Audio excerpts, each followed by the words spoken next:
tout le monde, c'est Catbook. Je suis ravie de vous retrouver pour mon update lecture, bilan lecture du mois de janvier 2023, qui dans l'ensemble a été pas mal. Ça a été des lectures assez sympas, assez plaisantes. Il y a un peu de tout, il y a du manga, il y a de l'audiolib.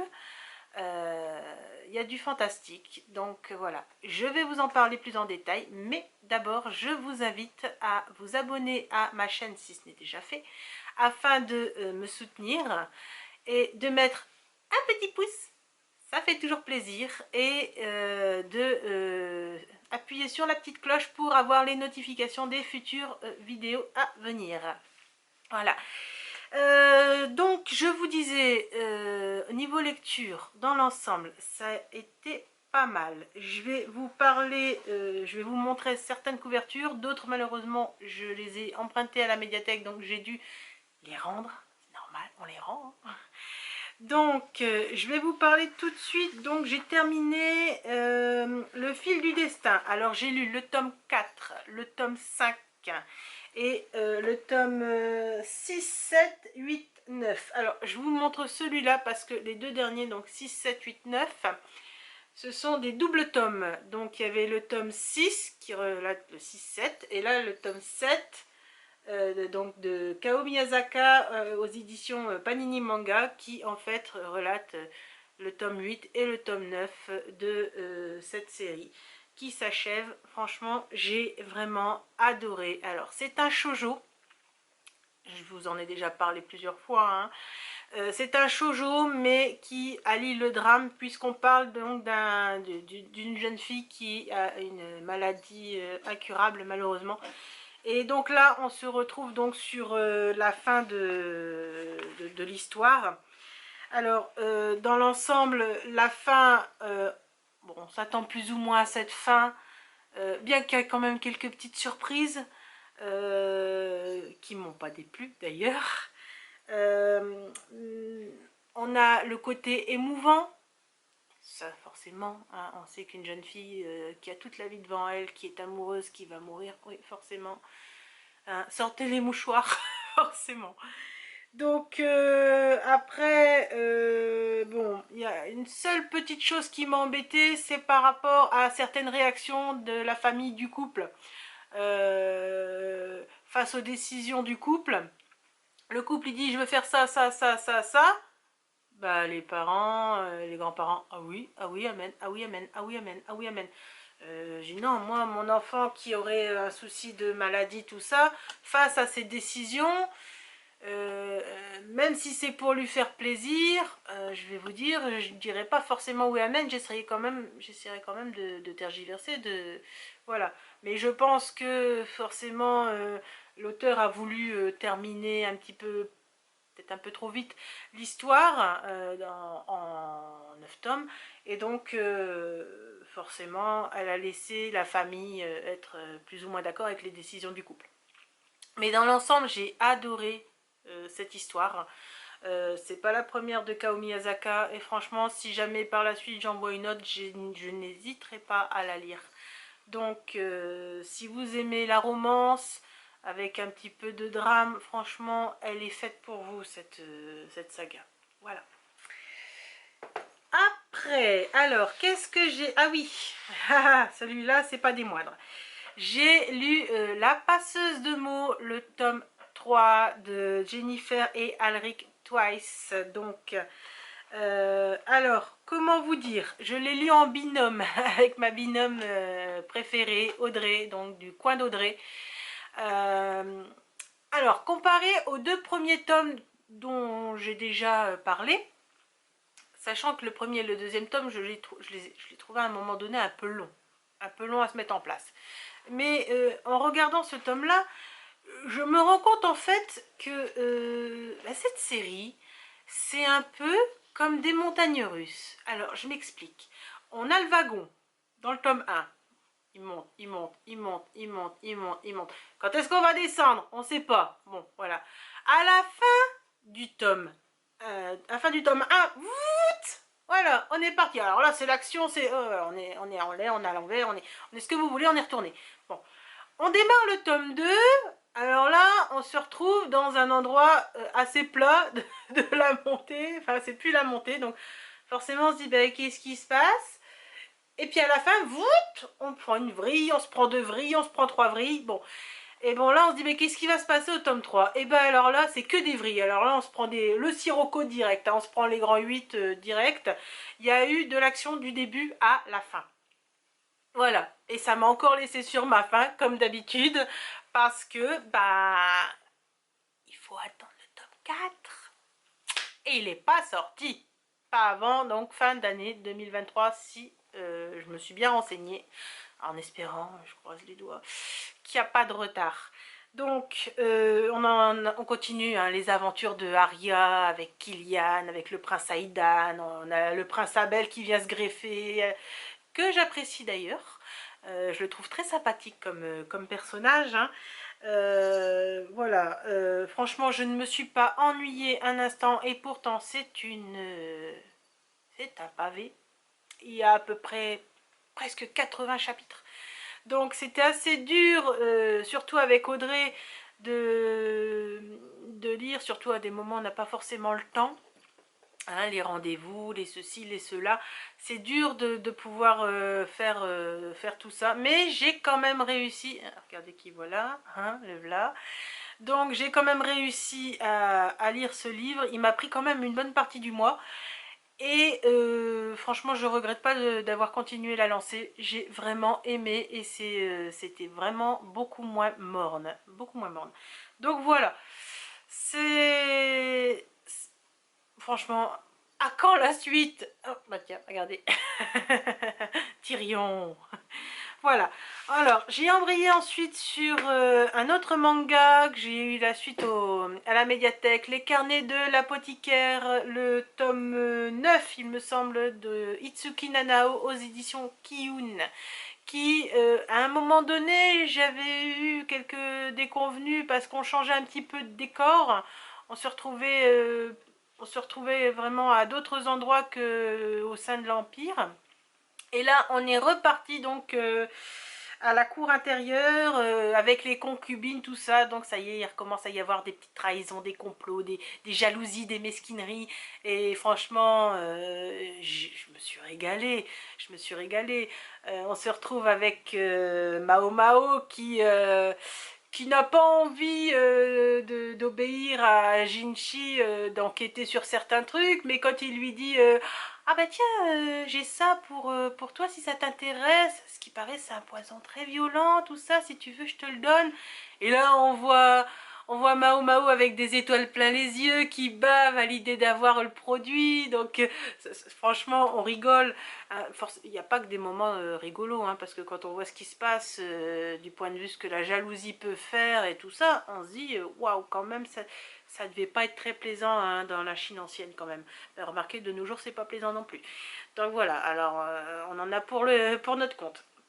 Donc j'ai vraiment hâte de lire le tome 10, je sais pas quand est-ce que la médiathèque pourra se le procurer, mais j'ai vraiment hâte. Donc ça c'était la suite. Après j'ai fait un audiolib.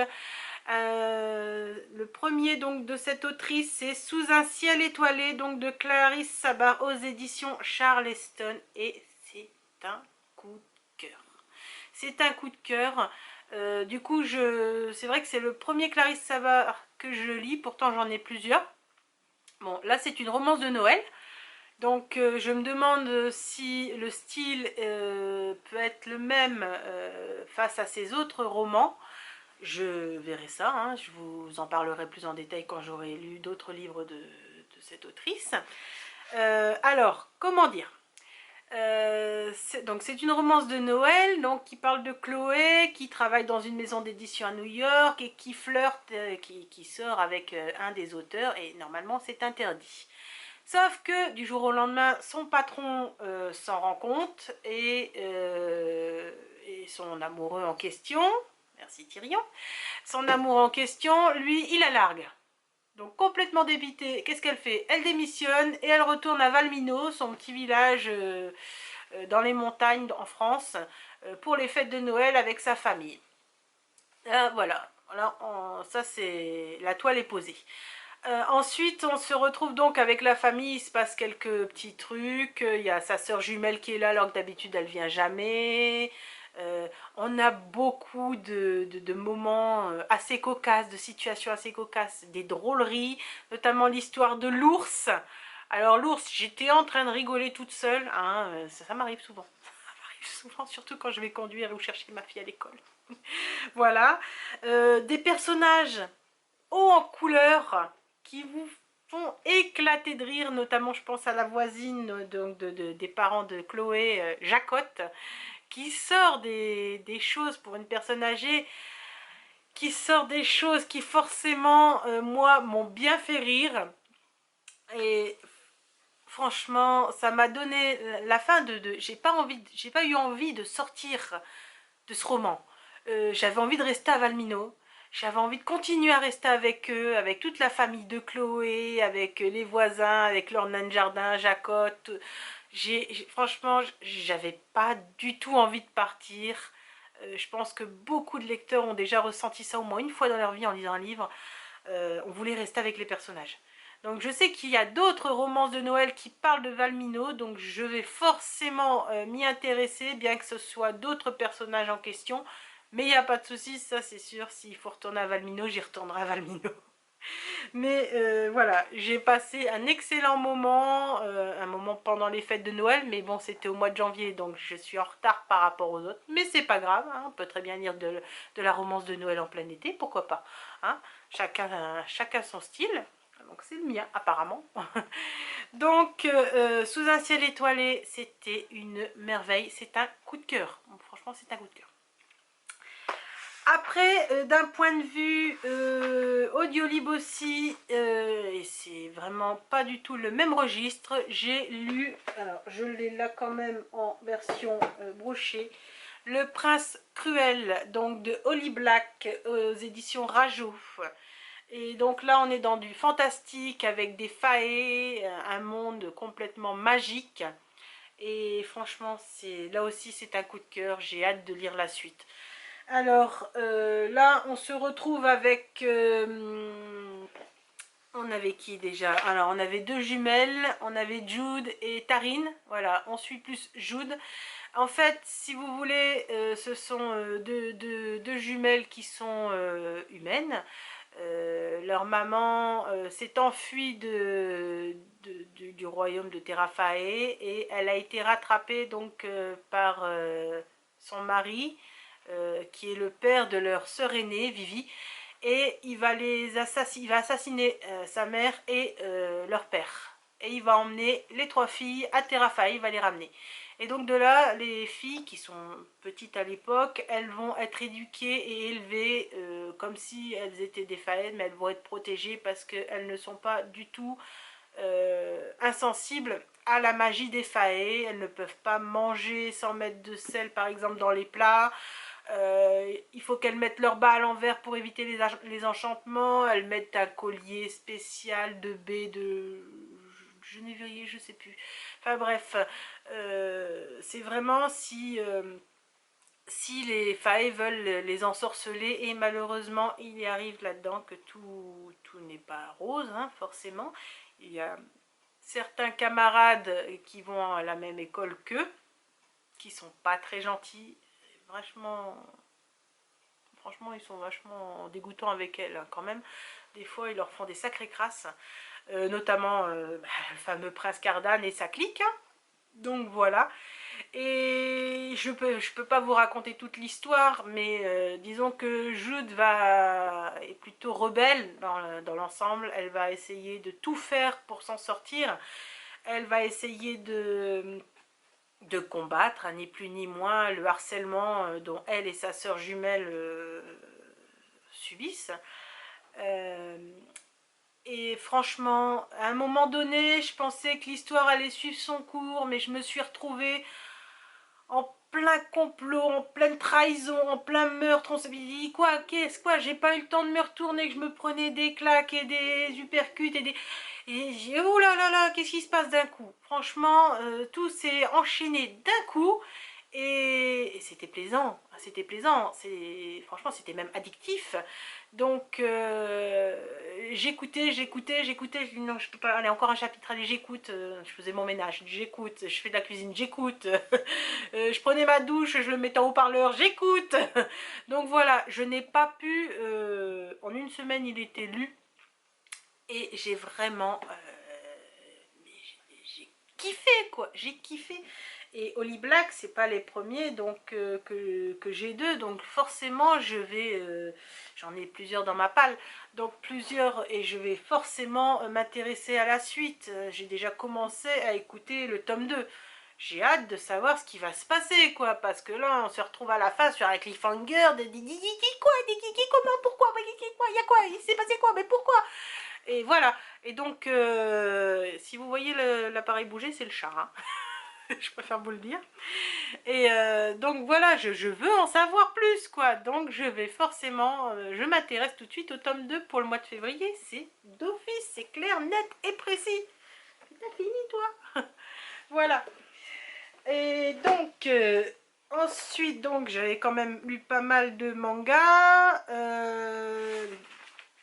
Donc la passeuse de mots, le ciel étoilé, et j'ai terminé ma lecture avec celui-ci qui était dans ma palle, voilà, Three Dark Crowns de Kendall Blake aux éditions Léa. Donc alors comment vous dire, celui-ci c'est trois sœurs, alors c'est une légende, si vous voulez, une reine donne naissance à des triplés filles. Et ces triplés filles doivent s'entretuer pour qu'il n'en reste qu'une seule sur le trône. Et à chaque génération, c'est comme ça que ça se passe. Excusez-moi, j'ai eu une petite interruption parce que j'ai eu un petit souci avec mon appareil. Donc je vous expliquais, donc Three Dark Crowns, donc les trois sœurs, les trois triplettes, quand elles sont petites, elles sont séparées. L'une va aller être éduquée avec des prêtresses, l'autre va aller être éduquée avec des empoisonneurs, et la dernière va être éduquée avec des élémentaires. Alors des élémentaires, c'est des personnes qui s'occupent, qui ont des pouvoirs avec la nature, tout ça. Ils ont même des familiers, des familiers comme compagnons. Et donc on suit donc Katharine, Mirabella et Arsinoé. Et tout au long du roman, on va se retrouver donc avec leur ascension à leur future bataille, parce qu'ils vont entre guillemets devoir se battre, s'entretuer. Donc la seule chose qui me dérange dans ce livre, c'est un coup de cœur, hein, je préfère vous le dire. La seule chose qui me dérange dans ce livre, c'est qu'il n'y a pas de numéro de chapitre. Moi, j'aime pas ça dans les livres. J'aime bien quand j'ouvre un livre, de savoir combien il y a de chapitres. Voilà. Là, on a des chapitres alternés. On commence avec, il me semble que c'est Katharine. Ensuite, le chapitre suivant, on suit Arsinoé. Et chapitre encore suivant, Mirabella, et ainsi de suite. C'est alterné comme ça. Bon, ça ne me dérange pas, mais j'aurais préféré quand même qu'il y ait un numéro de chapitre. Je ne sais pas si vous, c'est le cas aussi, si vous aimez ce genre de choses, si ça vous est complètement égal. Donc, voilà. Alors, beaucoup d'actions, beaucoup de surprises. Là aussi, encore une fois, un complot, trahison, poison, voilà. En ce moment, on baigne là-dedans. C'est incroyable. Et on s'est retrouvé à la fin, entre guillemets, encore une fois, le bec dans l'eau. Donc il faut lire la suite, le tome 2. Bon, ça va, j'ai le tome 2, le tome 3. Il me semble que le tome 4 devrait sortir. Alors je sais plus si c'est au mois de mars ou si c'est au mois d'avril. Enfin bref, forcément, il faudra que je l'ai pour savoir la suite, parce que j'ai pas envie de me retrouver avec la fin d'un tome et la suite au prochain épisode, comme avec la passeuse de mots. Ça me frustre. Ça me frustre, et puis après on oublie certains détails. Donc voilà. Donc beaucoup d'action, un peu d'humour quand même, malgré la situation tragique, hein, un petit peu. Parce que quand même, trois sœurs qui doivent s'entretuer, ça doit pas être... hein, ça n'arrive pas tous les jours quand même. Donc voilà, c'est le dernier livre que j'ai terminé au mois de janvier. Et franchement, j'ai adoré. J'ai adoré. Donc, si vous vous rappelez bien, il y avait également mon 4 book challenge. Je vous en ai parlé dans la dernière vidéo. C'était le mois de janvier, c'était le Crown Challenge, c'est-à-dire que on devait parler, lire un livre, un roman, un graphique, enfin ce que vous voulez, parlant de tête couronnée, ou même dans le titre. Donc, si on compte bien, dans la passeuse de mots, il y a le prince Abel, le prince Aïdan, le prince Priam, la reine Galicia, ben voilà, ça fait un. On se retrouve avec donc, comment dire, dans les carnets de l'apothicaire, on se retrouve, on parle de l'empereur et des concubines, donc c'est quand même des têtes couronnées, donc ça fait deux. Et le prince cruel, alors déjà, même dans le titre, il l'a, hein, prince. Donc on parle de prince et on parle de roi et de reine également, donc dans ce livre-là. Donc ça fait 3. Et on termine avec Crowns, donc couronne. Donc avec Frida Crowns, on parle de 3 reines. Alors là, franchement, pour moi, le challenge, il est validé. Mais alors là, il est validé pratiquement... la moitié de mes lectures ont été là-dessus. Donc voilà, sans le savoir des fois, parce que on pense pas forcément au carnet de l'apothicaire, tout ça, qu'il y a des têtes couronnées dedans. C'est en regardant, on dit, ah bah oui, il y a l'empereur, c'est vrai. C'est pas ça. Bon, ben voilà. Donc, mon challenge du mois de janvier, donc de Crown Challenge, est validé. Voilà. Donc, j'ai quand même fait à peu près une dizaine de lectures, ce qui est pas mal, même si c'est des mangas, c'est pas grave. Hein. De toute façon, avec mes 2 filles, je peux pas lire non plus que des pavasses, c'est pas possible. Donc, voilà, c'est tout pour mon bilan lecture. Encore une fois, n'hésitez pas à vous abonner à ma chaîne, à mettre un petit pouce, hein, pour me motiver. Et si jamais ces lectures, vous les avez lues, n'hésitez pas à venir échanger avec moi niveau lecture, hein, tout comme avec ma binôme de lecture, Audrey. On fait beaucoup de lectures en ce moment. On a l'intention de faire beaucoup de lectures communes dans les mois à venir. Donc si vous voulez y participer, moi je vous dis pourquoi pas, hein, on verra ça ensemble. Voilà. Donc moi je vous retrouverai pour une prochaine vidéo. Donc ce sera maintenant pour fin février. On se retrouvera avec la liste des sorties livresques du mois de mars, mon update lecture du mois de février, forcément, et mon book haul de février. Mais je pense que je vais être assez raisonnable pour le mois de février. Faut quand même aller mollo, sinon il va plus y avoir de place sur les étagères. Donc je vous dis à très bientôt et passez une excellente journée. Bisous bisous, ciao ciao.